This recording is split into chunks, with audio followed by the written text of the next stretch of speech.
Welcome to the Monday edition of the Risk Reversal Podcast. I'm Dan Nathan, joined by Guy Adami and Liz Thomas. People, how are you? Yo. Good morning. Big week. We got to take some stock of what happened on Friday. Not a great week in the markets. I think it was the first down week in maybe for the year. We're going to look at some economic data. Guy, it is the Fed's most favored inflation reading that comes out Friday. A bunch of earnings, a bunch of macro stuff, a little housekeeping first. Gene Munster of Deepwater Asset Management is going to be on with me tomorrow morning on the Risk Reversal Pod. We're going to talk about this Apple news, how much they are going to spend on their data center build out here in the US. There's also some noise that Microsoft may be canceling some data center leases. So Gene and I are going to get all over that. And then on Friday, we have Tom Lee of Fundstrat. Guy and I sit down with him on Thursday. And also, if you are not getting it, the Risk Reversal daily newsletter, you can go get that at riskreversal.com. We got a lot of great commentary on there, some trade ideas, some wrap of our content. Guy, where do you want to start? You want to take some stock of Friday's market action? Obviously, pretty significant sell-off in the broader market. I don't know what that was on the back of. People will try to, back into the reasons why. I will tell you, for me, I looked at those Fed minutes. As much as people said that the slowdown in balance sheet reduction was a bullish thing, I looked at it and said, wait a second, what do they see that the rest of us don't see? And I think, I was taking some, I don't know. I was just trying to take some stock of that and try to figure out really what was going on. But the broader market sold off. The VIX obviously bounced. But what I found somewhat encouraging is the fact that yields didn't move higher in a pretty meaningful way. Now, we'll see what happens this week. As you mentioned, PCE on Friday, there's a lot of other things that can drive this bus. But, that was, to me, the one saving grace. Now, maybe we saw yields come in on the back of some sort of perceived flight to quality. That could be it. But I thought Friday was interesting. I'll also say this. Over the weekend, we learned that Warren Buffett now has north of $330 billion on his balance sheet. And all the metrics that he looks at are seemingly continue to flash red. And I'll say for the 100th time, none of these are timing mechanism, but it just gives the market, I think, Dan, less and less room for error. Yeah, Liz, one of the things I heard over the weekend from a very smart hedge fund guy that I speak to quite frequently is that there was some bird flu stuff that was kind of worked into that on Friday, which I did not hear. But when you just kind of look at, what's gone on, we got trade, we got tariffs, we got geopolitical stuff. There's, yields, like they've been kind of coming in a little bit. There's a whole host of stuff going on here. Maybe Mike Wilson was targeting some of this in his note out this morning from Morgan Stanley, suggesting, and he had been suggesting on our podcast that the first half of this year was going to be a lot rockier than the last half of last year. What do you make of that sort of selling in such a short period of time? And I also think that, to Guy's point, the VIX never got really above 18. He highlights a lot that sometimes when you get those huge spikes up to the mid to high 20s, that's usually the opportunity to kind of buy stocks. It doesn't appear that was even in play Friday afternoon. Yeah. So on the pod last Monday, Guy and I talked about the fact that last week was kind of a benign week. There wasn't a lot of data coming. There weren't a lot of earnings. And I said something to the effect of sometimes these weeks get funky, though, because the market is left to its own devices. It has nothing to react to, and it looks for something to do. People have trouble sitting on their hands. So on Friday morning, what started some of the selling, there was an announcement about United Health Group, something about a DOJ investigation. So the Dow was already down, was already being dragged down because it is I think it's the second largest component in the Dow. But then things continued and snowballed throughout the day, and we ended the day with the NASDAQ actually down worse than anything else. The only thing that I can think of, I didn't hear about the bird flu stuff either. The only thing that I can think of is you see something like that start to happen and it picks up steam, and then investors wonder, did I miss something? What does everybody else know that I don't know? And maybe I should take some risk off the table. And what it tells me about that is that people still have too much risk on the table. And there's so much uncertainty out there, and there's so much that we don't know about these policies, about the geopolitical landscape, about earnings. We were coming up on the week where Nvidia reports, and people got nervous and said, I've still got too much exposure. Why don't I bring it down on a day like today? And there we were. So I think this week, similarly, aside from maybe the Nvidia earnings, there's not a whole lot going on. I mean, we've got, yes, an inflation report, but that doesn't happen until all the way on Friday. And again, remember, even with that inflation report, what we talked about when CPI came out is this January effect. That's a PCE read on January. So we may have a very similar experience in the PCE read that we did on CPI. And I say that just to suggest maybe it's not really that big of a deal. Even if it does come in hot, we've already sort of seen some of that. Throw this out there as well, Dan, real quick, just to play a little stock market. One of the other things that I found, somewhat interesting, and again, I don't think this is the best constructed ETF of all time, but the Russell through the lens of the IWM has not been performing well now. If you go back all the way since November, so against a broader market that's obviously seemingly making new all-time highs every day until late last week, now you have a Russell that's sort of been rolling over, and as we're sitting here at this sort of 217 or so level, you will recall for the longest time, this is sort of where we traded around sideways for, seemingly the better part of a few years. So, again, not the best constructed, so I don't make a huge deal out of it. But, as I sit here watching things, the underperformance of the Russell now for the last couple of months sticks out as well. Yeah, and I guess the thing that I keep hearing too is that we're a month into this new administration, and this is what Mike Wilson kind of was talking about as a rockier first half of the year. He said the lagged effect of stickier rates in addition to potential growth headwinds from DOGE, tariffs, and immigration have come together to reinforce the view that he just kind of laid out. And, we can put a lot of emphasis on that. Once we get by this first 100 days and we get some sort of framework for how, this administration is going to deal with some of those things. I mean, I'm in the camp that we're probably going to get back to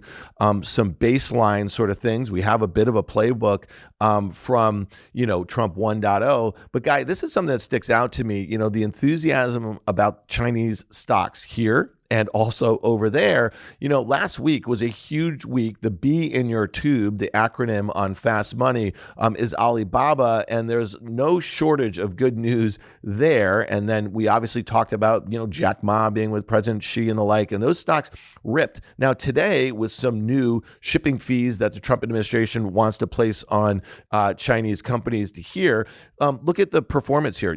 Alibaba's down almost 8%, PDD's down 7.5%, KWeb's down 5%. This is shortly after the opening on Monday. So money was trying to find a home, kind of chasing, and that's been going on for a couple months. Guy, love to get your take on that. And Liz, I want to see where you are, stepping around the world here a little bit too. Well, I'll tell you in terms of Alibaba, the start of the year around an $80 stock, and we sort of caught a break, but that moved think about it, from 80 to 140 and change. We haven't seen a move of that magnitude in Alibaba in quite some time. And actually, if you listen to Market Call at all last week, we talked about the potential for a pretty meaningful pullback, sort of back down to, in terms of Alibaba, 118, which was sort of the level that we topped out at in the fall of last year. But what does it mean? I think there's this, let's put it this way. I don't think the Chinese trade is over. I think it's obviously taking a pause. The rhetoric around tariffs will continue for the foreseeable future. But I think, in my opinion, you're looking for entry points on the long side in these names, not looking for exit points. Although, obviously, I think last week, we sort of outlined why we thought, at least in the short term, we would see it. But I think the Chinese trade is going to be alive and well for foreseeable future. And that might fly in the face of a lot of the things that people have been saying out there. Yeah, I would agree with that. And I obviously talk about ETFs, not single stocks. So I've been looking at KWeb and FXI. I own both of those ETFs. I added to KWeb in the last couple of weeks. And we talked about this a lot last week. I wrote about it in my blog last week. The idea that coming into the end of last week, we had the KWeb up almost 20%. We had FXI up over 15%. Both of them had absolutely eclipsed the S&P 500 so far this year. And the S&P wasn't doing so badly this year. So they were really astronomical numbers for this short period of time. And we talked about the fact that probably due for a little bit of a pullback in the near term, just because you never see things run that far, that fast without stopping. But you have to drag it out longer, look over a longer term historical period. And when you look at a 5-year chart of either of those, or just China in general, I think you can see that the bottom, at least this is my opinion, the bottom happened, right? And bottoming happened over a long period of time. There were a couple big dips in there, but I think the bottom occurred. And my thesis was and continues to be on China that they will keep stimulating, they will keep doing what they have to do until they get what they want in their economy. Now, tariffs, obviously, a force that's going to affect that, and especially going to affect technology in their markets. But that's why I own both of those ETFs. The FXI has a little bit more exposure to the Chinese consumer, a little bit more exposure to other sectors, whereas the KWEB has really just exclusive exposure to technology. Yeah, I could broaden that out a little bit too. You could look at the EEM, right? So you got obviously get a lot of China, but you get other emerging markets there. But that brings me back to a non-emerging market, or at least merging from a performance standpoint. If you look at the Euro Stocks 50, Liz, this has been some real outperformance this year also. And it's funny because it just, started to get on the tips of some investors' tongues. And you think about the performance there, I think it's up 12% or so. I think the S&P at its highs recently was up maybe 4.5% or so. So Europe is a value trade. Europe is a trade that people are focused on. If we did see some peace in Ukraine and kind of a more stable environment, we had those election results in Germany, which were probably not the worst case scenarios that some folks were trying to figure out. So thoughts on Europe, especially if the US is going to be kind of mired in a lot of this headline risk over the next couple months or so. Yeah, so the ETF that tracks the Eurostoxx 50 is ticker FEZ. That's the one to look at, and also done really well this year. That's why I added it to that international note last week. So up at this point, up about 13% year to date. Again, astronomical performance. Europe's earnings, if you look at just earnings in their stock market and of the FEZ, doing well compared to China. So this sort of slow grind upward, and you want to have some fundamental support. If you made me choose between investing in Europe and investing in China, I'd still choose China. And it's not because I'm so bullish on China as a country or I believe that their economic system is more efficient. That's not the case. But the trouble that I have with Europe, and it's not to say that there won't be equity opportunity there. I do think there will be. The trouble I have with Europe is that it's a region that has to coordinate so many different countries' economies. And that is really difficult to do. And you inevitably have one or two, especially if it's one or two of the big ones. So let's say France or Germany or even Italy on some level, that doesn't do as well as the rest of them and acts as a drag on the rest of the region. And it's a lot of different countries that you have to get to agree on a path forward. And especially at a time when there's going to continue to be geopolitical issues, whether it's from new tariffs that we place on Europe or it's the conflict between Ukraine and Russia, and some countries that will just move in different directions. So Europe, I think, is a little bit more difficult to pull out of the mud than China is when you've got just one economy to worry about. I'll throw this in real quick. I mean, she mentions the Feds. She's spot on. I mean, we are appearing to be breaking out. And you go back all the way to 2007, I think the fall, to see the Feds the last time it was at these levels. And I do believe the all-time high was back then. And what's interesting about this, a lot of companies people have heard of. ASML, I think, is the top holding at 7.5%. SAP, everybody's heard of. LVMH is about a 5%. Siemens is a name that people know. Sanofi is a name that people know. Deutsche Telekom is a name that people know. So pretty interesting ETF. I think it's heavily weighted in financials and technology, probably throw industrials as well. But this is one that I think can continue to surprise people to the upside. Let's see what our data looks like, because I think part of it is maybe stickier inflation is causing lots of investors here in the US to kind of look abroad a little bit. And so let's talk about this PCE on Friday that's coming out. It's supposed to be kind of the lowest reading, I think, since June. We saw that CPI reading that was, I don't know, would you call it benign to like slightly hotter, right? That kind of got some volatility going. The implied move in the S&P this week is about 1.5%. This is a little above, the kind of normal implied move for the QQQ, the NASDAQ 100, about 2.1%. Guy, are you expecting Friday? Let's say we get through Nvidia, we get through some of these other earnings, and there's nothing kind of meaningfully going on. Do you expect to see a 10-year yield at 4.45, where it is basically right now, and the S&P 500 somewhere in and around this kind of 60-50 level? Yeah, so Elizabeth can opine about this, but I would push back just a little bit. I didn't think those CPI and the PPI were as benign as people thought. I know that was the takeaway, but we're 3.5, 4 years into this, and inflation is clearly still a problem. But No, I do think PCE could be a market mover without question. I think they're expecting, zero point 0.3 for the month, 2.4%, I think, year over year. Elizabeth can correct me if I'm wrong. Obviously, Nvidia is the headliner of the week. Maybe Home Depot is interesting tomorrow, but I think the PCE on Friday could be a market moving event. And I remain in this sort of higher rates camp and predicated on a lot of things, not least of which this sticky inflation that is problematic for everybody right now. So, what the inflation numbers are driving is more volatility in the bond market than in the stock market lately. And what we saw with CPI was that it came in hot across the board, meaning it beat month over month, it beat year over year, and it was hotter than expected on headline and core. Now, only about a tick across every metric. So it wasn't anything dramatic, but hotter across the board. And the other issue that happened with CPI this time was we'd been talking so much about, oh, it's just housing, it's just car insurance. Well, this time it wasn't just housing and just car insurance. And that's the concern. And Mario and I have been tracking how many components are still showing between 2 and 4% inflation, which is still problematic, not terribly problematic like it was before, but still a lot of components in that window of 2 to 4%. So PCE this week is expected year over year to come in 2.5%, which would be a tick down from last month. So that's positive, but 2.5 still above target, obviously. And core is expected to come in at 2.6, so even higher. And now we've been in this scenario for a while where core PCE and core CPI have been running hotter than headline. And that's what the Fed is watching. The Fed is watching core to decide mostly on monetary policy. Now, I agree with Guy. If it comes in hotter than expected, I think it will be a market moving event. Again, more market moving in the bond market than in the stock market. And if you look at just Fed rate expectations, if you remember what happened when we got CPI, we completely priced out an entire cut for this year. So we had just one cut priced in, pushed the whole thing back into 2026. Now we're back in a position where the market is expecting about an 80% chance of 2 cuts this year.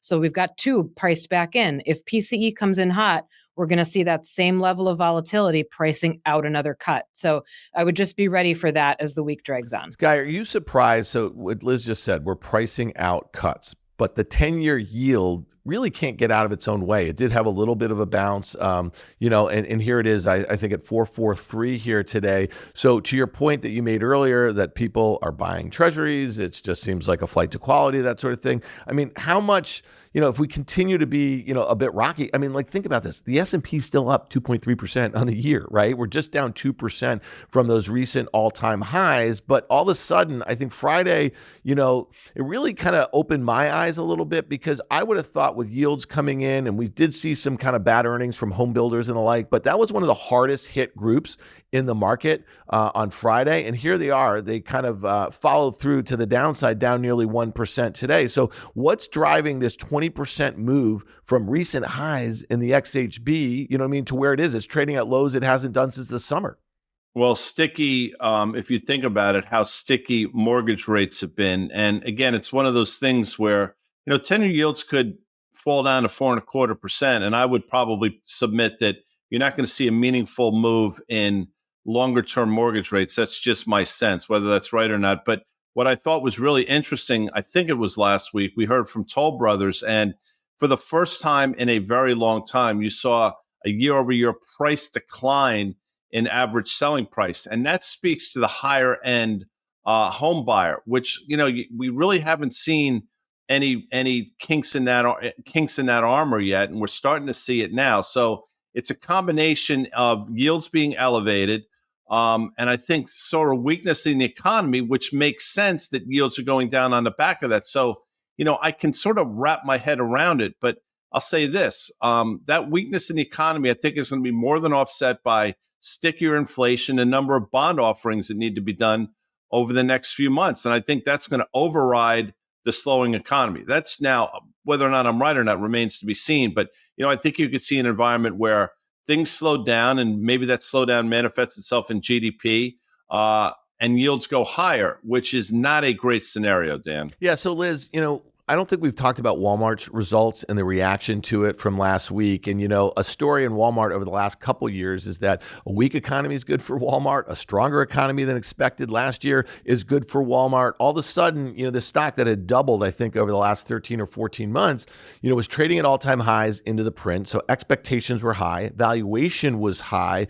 Not bumping their full year guidance up sent the stock down, I think 6.5% the day after. Well, it's followed through for 2 more days in a row. As I'm looking at it right now, it's down 1.5% on the day. It's down 11.5% from those recent all-time highs a week ago. Are we starting to see some folks just finally saying, valuation does matter, the ability to continue to raise guidance matters, and maybe we really are drilling down a little bit? I know there's a second reading on GDP this week, but maybe if that starts coming in less than expected, because the story last year is they were coming in better than expected, that people might start peeling out of some of these trades they thought were just, they're going to do well in any sort of environment, which I actually think also happened on Thursday in the banks, the day that we saw a lot of them down multiple percentage. JP Morgan, the strongest one, over the last 2 years, was down 4% at one point. Well, we have to remember the reason GDP has been doing better than expected is because of what's called basically private domestic demand. So, and that's consumers and businesses, but private businesses, so not including government.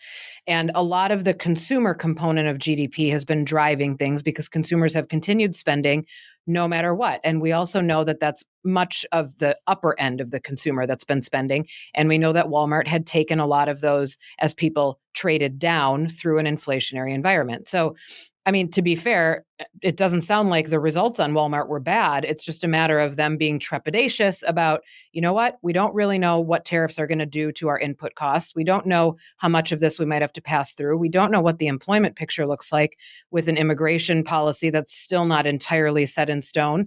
So we have to be careful and not overpromise for what's going to happen for the rest of the year. So I think it was smart. This is something that a lot of companies have done over the last 12 months. They've been very careful not to overpromise, and then you end up seeing their earnings beat expectations. But what the market wants is a much more bright future comment, right? And that's not what we got. So I think maybe the disappointment is in the idea of, oh gosh, the darling of this consumer space is also now worried and also now being cautious. So maybe we as investors need to be more cautious. And I think you hit it on the head, Dan, that valuations do matter in that environment. They matter because now we've gotten used to the idea that yields are staying higher, rates are staying higher.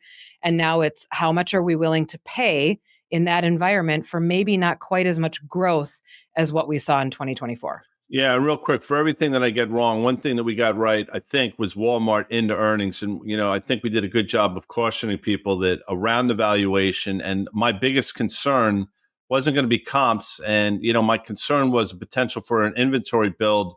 And that's exactly what you saw against what was okay sales growth. But the dichotomy between the two was not as robust as it's been over the last few quarters. So, margins hung in there. I mean, the quarter was fine. I think the valuation got in the way. Some of the commentary around guidance got in the way.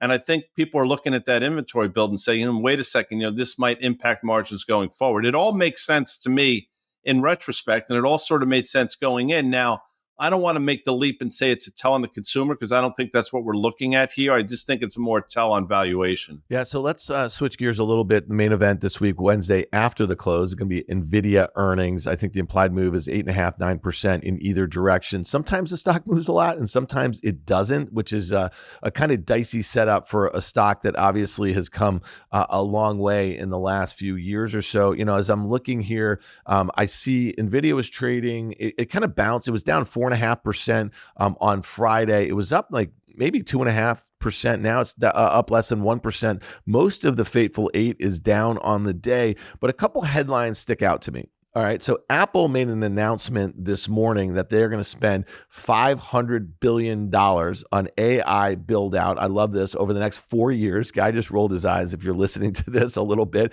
They're going to add 20,000 jobs. The other one was coming out at Cowen suggesting that Microsoft has been canceling data center leases.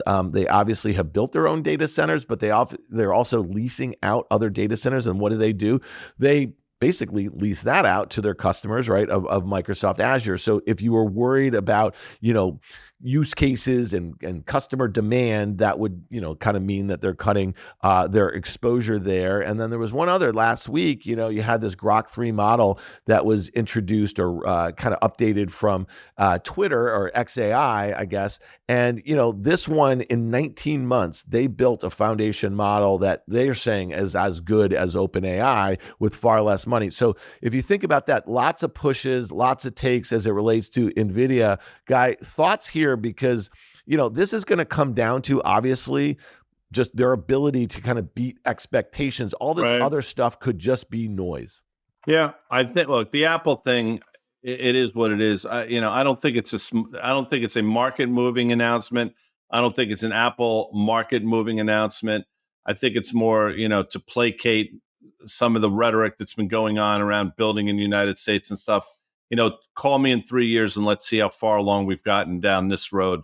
That will remain to be seen. By the way, we've seen other announcements like that, a lot of pomp and circumstance, and many years later, you don't really see the follow through. But with that said, you're right. NVIDIA is sort of the main event. And, my concern has been a number of different things, but, they're not going to enjoy the margins that they've enjoyed for the last few years in perpetuity. And I think it's going to start to manifest itself, maybe not in the quarter, but I think in potentially some of the guidance going forward. And I don't think the street is going to react that favorably to it. So we'll see how it plays out. I mean, there are a lot of articles out there to suggest, we might be sort of on the precipice of the turn here. And again, it's not an indictment of NVIDIA or anything they're doing. It's more a stay of, like, in terms of competition coming and valuations that just don't seemingly make a lot of sense. So yes, it's the main event. By the way, last quarter, if you remember, the stock didn't move in the aftermath. It moved the next day in a pretty meaningful way. So we'll see if that happens again. So Liz, it's kind of interesting going back a few Mondays ago. You remember that DeepSeek news that came out? Nvidia closed down 17% on the day. It was a pretty staggering sort of number for a market cap over $3 trillion. It filled in that entire gap at one point last week, right? And so to Guy's point, we're seeing a deceleration. But one of the things I'll just say, with expected earnings and sales growth of 50% in 2026 for Nvidia, that actually moved higher over the last few months or so. So as the stock was grinding near those all-time highs for months before that kind of DeepSeek news, you had estimates being ratcheted up. And so at this point, with filling in that gap, I'd say expectations are pretty high. How important is this result? Even if it's, let's say it's a good number, not too different maybe than Walmart. Good number, maybe some cautious guidance because of all this China talk. And you know what I mean? There's a lot of stuff going on. Does the stock have this sort of reaction, or does it drag on the NASDAQ, which already feels a bit heavy? If it's bad, I think it ends up being a guilty by association trade, because NVIDIA is the bellwether for this whole theme in the United States. And the scrutiny that many of these companies had come under in the second half of last year about how much they were spending and whether or not they were investing in the right places to be a part of this AI trade will continue. And NVIDIA is who everybody looks at to say, are we still exceptional in the US? Are we still going to win this race in the US? So I think it matters a lot. But similarly, I think it can pull the entire theme upward if things come in better than expected. Again, I don't talk about single stocks, so I'm not going to opine on whether or not I believe something is or isn't going to happen. But I do think it has the power to move the entire segment. Not that it didn't before, but I think it does even more so now, because that competitive environment has changed, and it changed with the announcement of DeepSeek. Yeah, no doubt. I'm going to drill down on all that news with Gene Munster. That drops tomorrow morning in your favorite podcast store in our risk reversal feed. But I'll just say this, Dell is down 4%. They report on the week. That Apple news you'd think would be good for Dell if they're going to be spending hundreds of billions of dollars, right, on a U.S.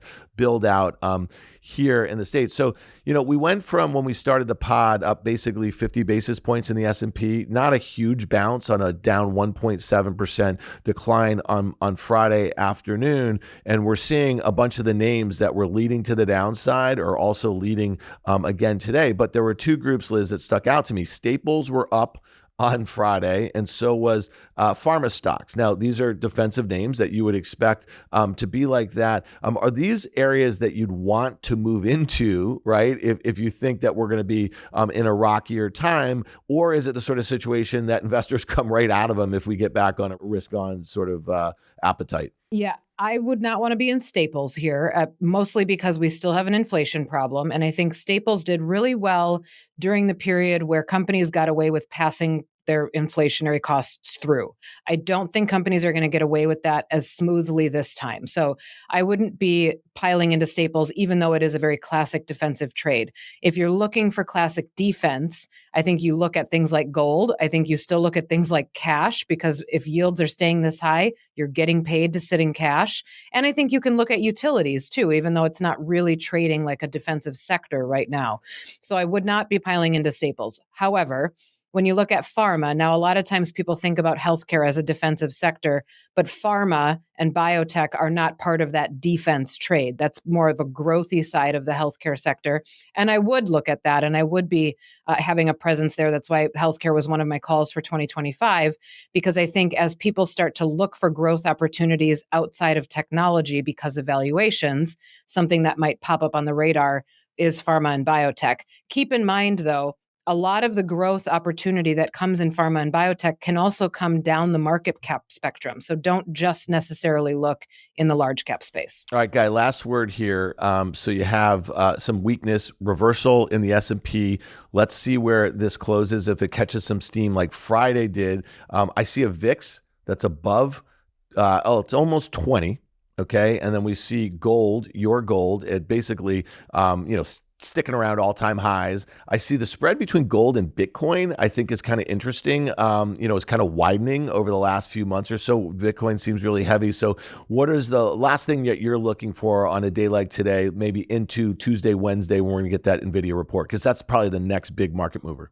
Yeah, no, it's interesting. I'm glad you mentioned gold and Bitcoin. Bitcoin, I can't really figure out. It's either been going sideways and making the space for the next leg higher, or it's been completely lagging now for the last, month and a half, and it's setting up for this move, which I think is possible, down to 72,000. By the way, Strategies, former MicroStrategies, announced another purchase of Bitcoin earlier today, so that's something to watch. But I'm going to throw one out there that is absolutely on my radar screen, and we'll probably talk about it on Market Call. Dollar yen below 150, and now flirting with 149. This is something that nobody is talking about. But if you remember, if you go back to last summer, specifically in July, dollar yen was around 161. We got a very benign CPI number. Within 5 minutes, dollar yen was at 157.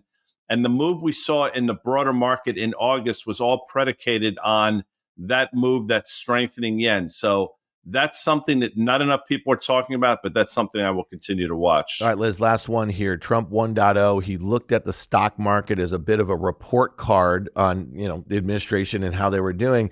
If all of these headlines, all of this immigration stuff, all the trade stuff, if it starts to kind of, tamp down expectations for growth and the stock market starts discounting that, are we likely to see maybe some of those policy, threats kind of pull back a little bit? Because I think the last thing that they want to do is deal with, let's say, a 10% sell-off since he took office in late January. Yeah, I mean, I'm not going to be the one to try to predict what President Trump is going to do. However, I do think at this point, a lot of market participants aren't taking the numbers, so the tax cut numbers, the tariff numbers at face value yet, because we continue to hear that these are negotiation tactics. If they stop looking like negotiation tactics, or if they're not producing the results in the negotiation that we expect, and the stock market starts to really take it on the chin across the board, then yes, I do think you probably see a little bit of a pullback. But I mean a pullback in his aggressiveness on it. But the thing that's really tricky about this is that it hasn't necessarily been across the board until recently, right? There have been little pockets that have been affected. So if we have a stock market sell-off that spares nobody, where there's nowhere to hide, then I think you're going to get some different messaging. But it's been confusing messaging so far. There's been a lot of yes, this, and then we take it back. And people are having trouble figuring out what's going to stick. And I don't know that that's going to go away anytime soon. Yeah, I think a lot of folks, at least market participants, would probably love to hear more out of Treasury Secretary Bessent, because the messaging, I think, on the economic stuff has been a little helter-skelter there. All right, guys, we covered a lot of ground. Liz is going to be back with Guy and me on Market Call, 1 o'clock on Wednesday. We got a big week, as we said. Gene Munster is going to drop tomorrow morning. Tom Lee is going to drop Friday morning. Go to riskreversal.com. Get our newsletter. There's a lot of great stuff in there. The New Look newsletter, our friend Cece Lagater is helping out on that one. Liz, Guy, thanks so much.